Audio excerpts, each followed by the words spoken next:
રાઠવા સમાજના બંધારણીય મીટિંગમાં ઉપસ્થિત થોડોક લેટ થયો છે એટલે માફ કરજો, પણ આજના ઉપસ્થિત તમામ મારા વડીલો, આગેવાનો, સામાજિક કાર્યકરો અને યુવાનો જે પણ આજે બંધારણીય જે હકો જે વાત કરી છે, તમામ બધા વક્તાઓ કરી છે, સુધારાની વાત કરી છે, બંધારણને ઘડવાની વાત કરી છે, પણ આજે આ બંધારણ ઘડવાનો પ્રશ્ન ઉપસ્થિત થયો કેમ છે?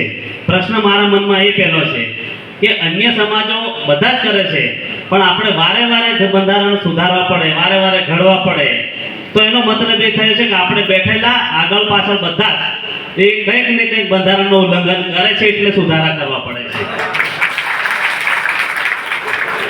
તો મારે સમગ્ર આગેવાનો અને આપણે નીચે બેઠેલા બધા મારા વડીલો છે એમને મારે વિનંતી છે કે આપણે એવું કંઈક વિચારીએ કે સમાજમાં જે ખોટું થતું હોય એનો ખુલીને વિરોધ કરો.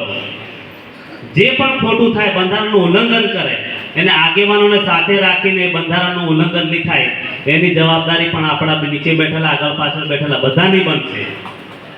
કારણ કે આપણે બંધારણ બનાવી દઈએ છીએ અને ઉલ્લંઘન પણ આપણા વાળા જ કરે છે. એ બહુ મોટી દુઃખની વાત છે. આ સત્ય છે અને સ્વીકારવી પડે છે કે કોકને ત્યાં વળી મારા જેવો ભણેલો ગણેલો નોકરી કરતો હોય તો એ ચક્કા બનાવે અને ગરીબને ત્યાં ઘાટ બને, એટલે પેલાના મનમાં સંકોચ અનુભવે કે સારું પેલો ચક્કા બનાવે એટલે મારે બનાવવા પડે. ના થતા કે ખેતર ગેરવે મૂકીને ચક્કા બનાવે. આવી લતમાં નહીં પડશો. હું તમને સામે કહું છું કે જેટલા આપણી ગોધડી છે એટલા જ પગ લાંબા કરીએ અને મોટા ખર્ચામાંથી બચવાની વાત કરીએ. ભીખાપુરા પણ આપણે વાત કરેલી, ના અગાઉ પણ વાત કરીએ કે આપણે શરૂઆત આપણાથી કરીએ, કોઈને આંગળી ચીંધીને બીજાને નહીં કરીએ. જ્યાં ખોટું થતું હોય, મારે ખોટું થાય મારે સ્વીકારવું પડે કે હા મેં થોડું ખોટું ગલતી કરી છે.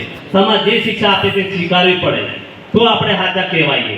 બાકી કોઈને કીધેલે ને આંગળી ચીંધેલે આપણે આગળ પાછા થઈએ તો આપણે અલગ દિશામાં જવાના છે.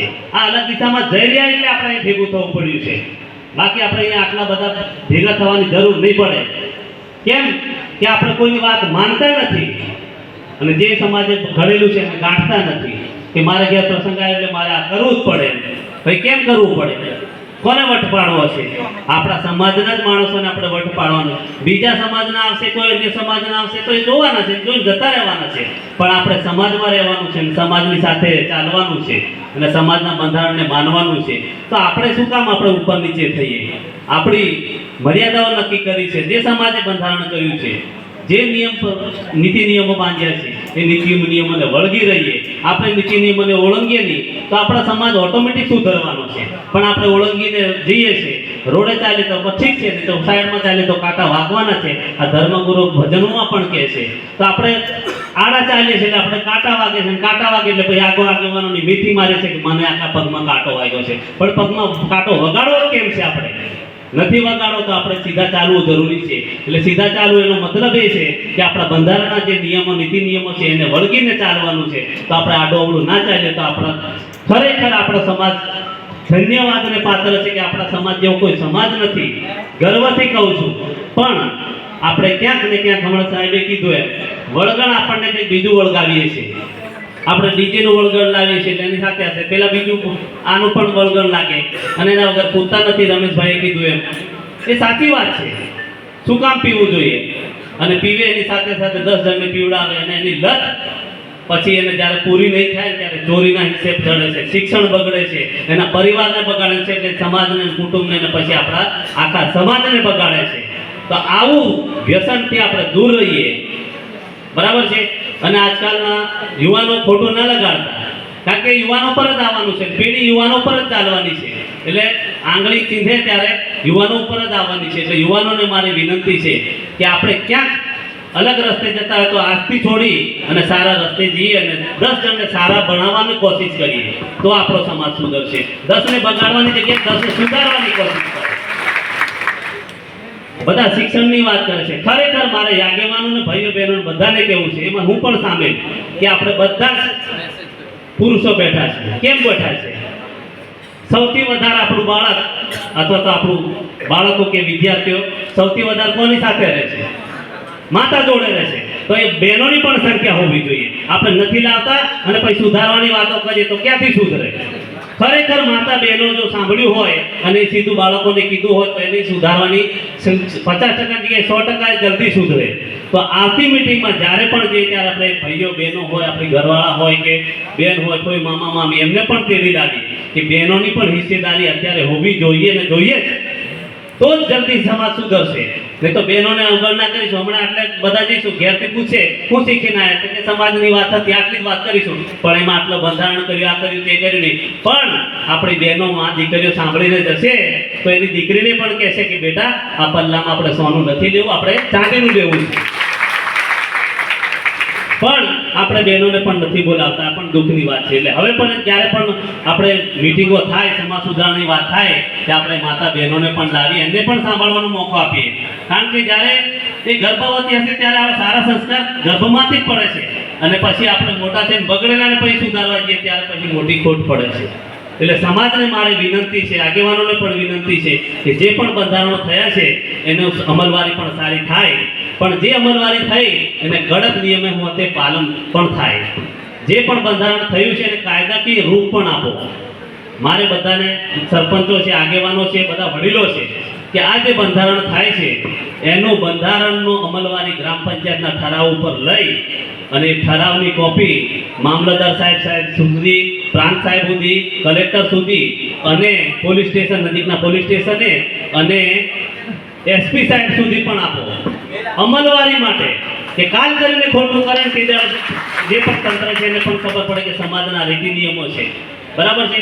અને પછી જો કોઈ આ બંધારણને ઉલ્લંઘન કરીને જતું હોય ને આગળ કરો તો વાંધો નથી, જશે તો પોલીસ સ્ટેશન, પીઆઈને પણ ખબર છે કે સમાજનું બંધારણ આ છે, આ ખોટો છે, ત્યાં જ ન્યાય મળી જશે. આપણે આગેવાનો ન્યાય કરવા જવાની જરૂર નહીં પડે.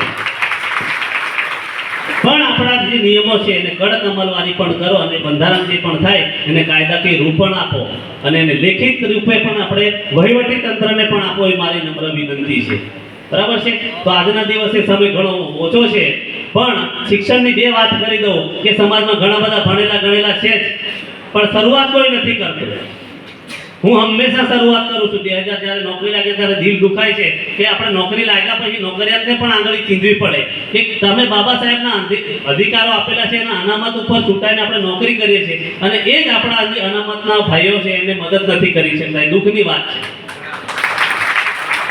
અને એ જ નોકરિયાત વર્ગોમાંથી થોડા ભણેલા ગણેલા હોય એટલે નિયમો પણ તોડવામાં, નોકરી કરતા હોય તો ખોટું ન કરતા, હું પણ નોકરી કરું છું પણ હું પણ સામેલ આવી જાઉં, જો ખોટું કરું તો સમાજને નડે છે, બરાબર છે.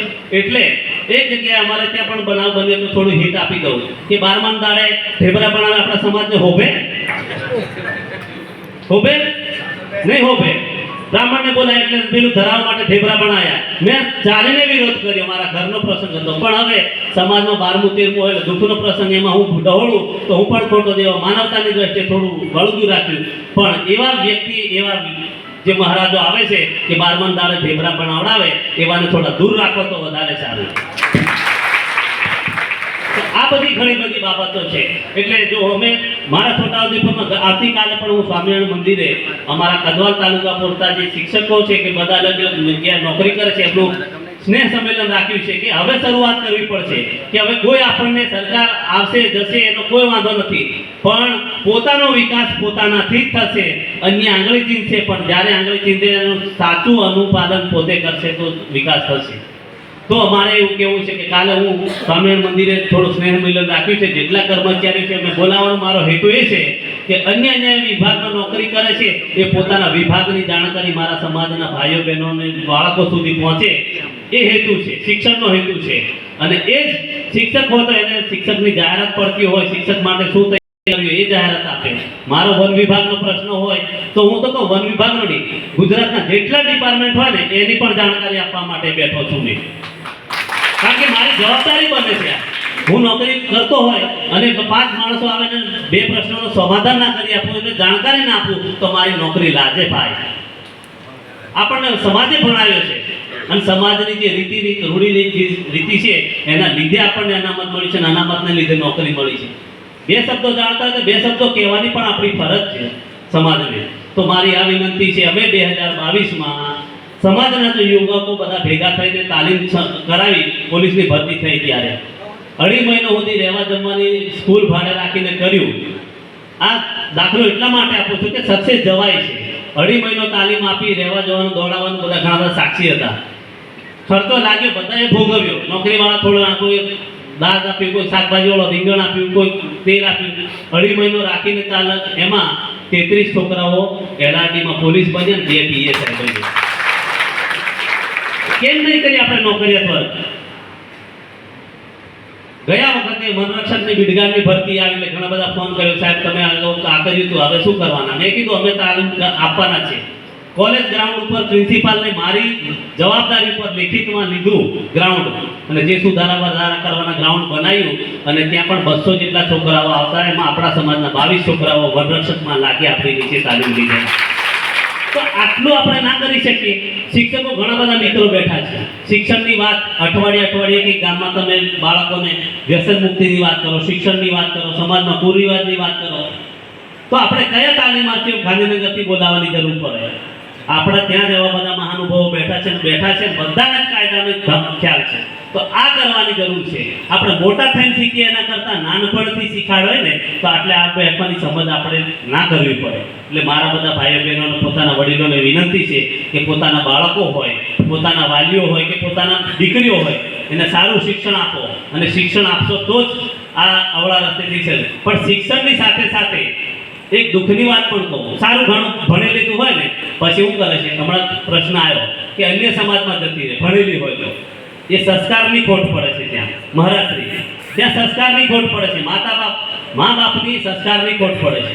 બાળપણથી આપણા બાળકોને કે આપણા દીકરીઓને એમ સમજ આપી કે આપણું કુટુંબ, આપણો સમાજ આ છે. કારણ કે ઘણા બધા નોકરિયાત તો પોતાના સમાજને પણ દેખાડતા નથી. એટલા માટે કરીને નોકરિયાત કે જે ઉજળિયાત જે સમાજમાં જતી રહે એનો પ્રશ્ન આ છે. આપણે ભણેલા ગણેલા પોતાના સમાજ તરફ આપણે વાળવી પડે. આપણા સમાજના નીતિ નિયમો આપણા બાળકોને શીખવાડવા પડે કે આપણું રૂઢિગત પ્રથા છે, આપણું લગ્ન પ્રથા છે, મરણ પ્રથા છે. આ બધું બતાવીશું તો આપણું આગળ ચાલવાનું છે. આપણે બતાવતા નથી એટલે ખૂબ લાંબી વાત થઈ ગઈ છે. બધાને માફ કરું છું, થોડુંક દૂરથી આવે છે, મીટિંગ બતાવીને આવ્યો છું, પણ સમાજની વાત આવે છે હંમેશા આપણે આગળ જઈએ છીએ અને રહેવું જોઈએ જ. કારણ કે સમાજ થકી ઉજળા છે અને સમાજની વાત આવે છે ખુલીને વિરોધ પણ કરવો પડશે અને ખુલીને જાણકારી પણ આપવી પડશે. આ જ વાત કરીને અસ્તુ કરું છું. જોહાર, જય આદિવાસી.